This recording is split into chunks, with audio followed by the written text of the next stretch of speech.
అందరికీ నమస్కారాలు. ఈరోజు నేను పర్చూర్ నియోజకవర్గం చినగంజాం మండలం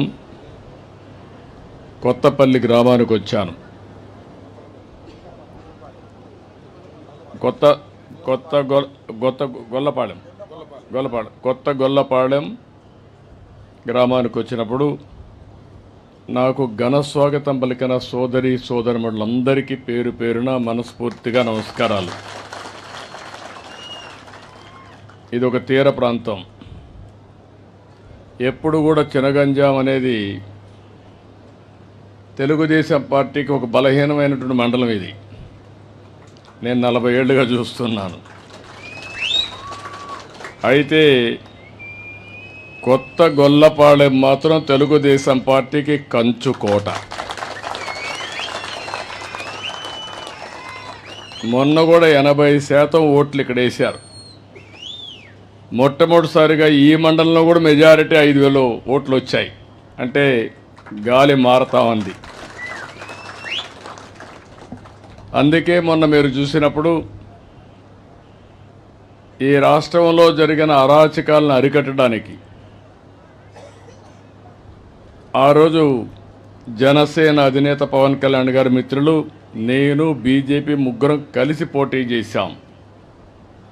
ఎప్పుడు కూడా నాకు ఒక నమ్మకం, ఈరోజు ఈ రాష్ట్రంలో తెలుగుదేశం పార్టీ ఇంత బలంగా ఉందంటే దానికి కారణం వెనుకబడిన వర్గాలే కారణం, మీరే కారణం అని చెప్పి మరొకసారి మీ అందరికీ విజ్ఞప్తి చేస్తున్నా. ఒకరోజు 2 రోజులు కాదు, 43 సంవత్సరాలుగా తెలుగుదేశం పార్టీ జెండా మోశారు, కష్టపడ్డారు, సైకిల్ గుర్తుకే ఓటేశారు, బెదిరిస్తే భయపడలేదు. అనేక సమస్యలు వచ్చినా ఎదురుడ్డి నిలబడ్డారు. అందుకే నేను ఎంపిక చేసిన గ్రామం కూడా మీరు చూస్తే, నేను ఇలాంటి గ్రామాలు చూడాలి, మీకు ఒక భరోసా ఇవ్వాలి. 43 సంవత్సరాలు పార్టీని ఆదుకున్న మిమ్మల్ని అన్ని విధాల ఆర్థికంగా, రాజకీయంగా, సామాజికంగా పైకి తేవాలనే ఉద్దేశంతోనే నేను ఈ గ్రామానికి వచ్చానని చెప్పి కూడా నేను మీకు తెలియజేస్తున్నా. నేను ఇటీవల కొత్త కార్యక్రమానికి శ్రీకారం చుట్టాను.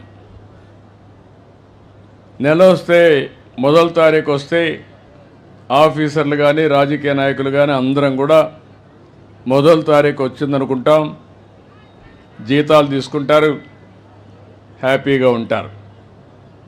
కానీ ఒక నూతనమైన నిర్వచనం ఇచ్చి మొదటి తారీఖు వస్తే ప్రజల సేవలో అందరూ ఉండాలని పేరు కూడా ప్రజాసేవలో అనే పేరు పెట్టి 7 గంటలకు మీ తలుపు దట్టి మీకు డబ్బులు ఇచ్చే కార్యక్రమాన్ని ఏర్పాటు చేశాను. కలెక్టర్ దగ్గర నుంచి, మంత్రి దగ్గర నుంచి కింది స్థాయి